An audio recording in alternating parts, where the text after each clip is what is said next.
le Président, vous l'avez dit, nous voici à l'orée d'une entreprise difficile.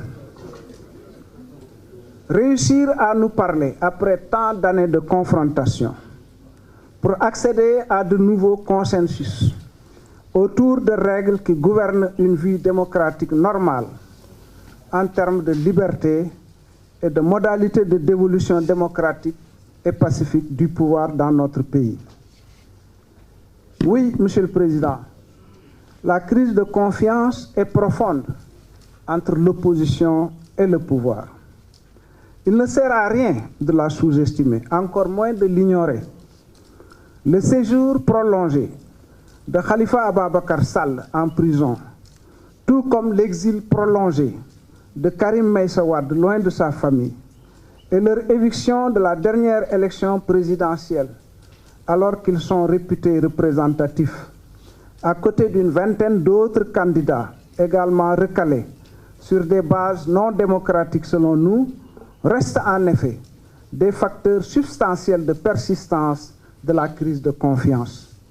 S'y ajoute que le processus électoral était devenu quelque peu chaotique depuis le référendum de mai 2016 jusqu'au scrutin du 24 février 2019, en passant par les législatives de 2017. En lieu et place d'un dialogue politique, l'opposition a dû faire face, surtout à l'approche de chaque échéance électorale, à un unilatéralisme décisionnel accompagné d'une dégradation générale du système de contrôle du processus électoral. Cette situation avait poussé le Front de résistance nationale, 8 mois avant l'élection présidentielle de février 2019, à appeler à des concertations inclusives et sincères, afin d'aboutir à un processus électoral consensuel et transparent, avec l'objectif de renforcer notre démocratie et de préserver la paix civile. Mais l'unilatéralisme a toujours fini par prévaloir, y compris dans les modifications de la Constitution et dans celles de la loi, sur des matières qui traditionnellement étaient gouvernées par le consensus, c'est-à-dire les matières électorales. Tout cela a abouti aux péripéties qui ont émaillé le scrutin présidentiel et que l'opposition et ses candidats ont décrié avec véhémence. Plus généralement, Monsieur le Président de la République, c'est notre système démocratique lui-même qui est en cause. Les confrontations entre pouvoir et opposition ont provoqué au cours des dernières années plus d'une centaine d'arrestations d'acteurs politiques, hommes et femmes, dont plus d'une quarantaine envoyés en prison pour diverses raisons. La stabilité et la paix, qui sont les préalables à tout développement, sont assurées non pas seulement par ceux qui gouvernent, mais par la synergie de tous les acteurs politiques, économiques et sociaux. Le Sénégal est aussi, vous l'avez déjà dit, dans une sous-région gangrénée par une grave crise sécuritaire qui frappe de plein fouet nombre de pays autour de nous. Même le sud de la Casamance, du Sénégal n'est pas épargné.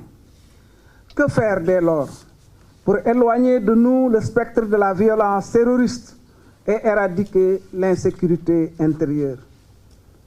Madame la maire Wardini a évoqué les violences dans notre pays inouïes et qui aujourd'hui concernent principalement les violences exercées sur les femmes, ce qui est également une lâcheté, évidemment.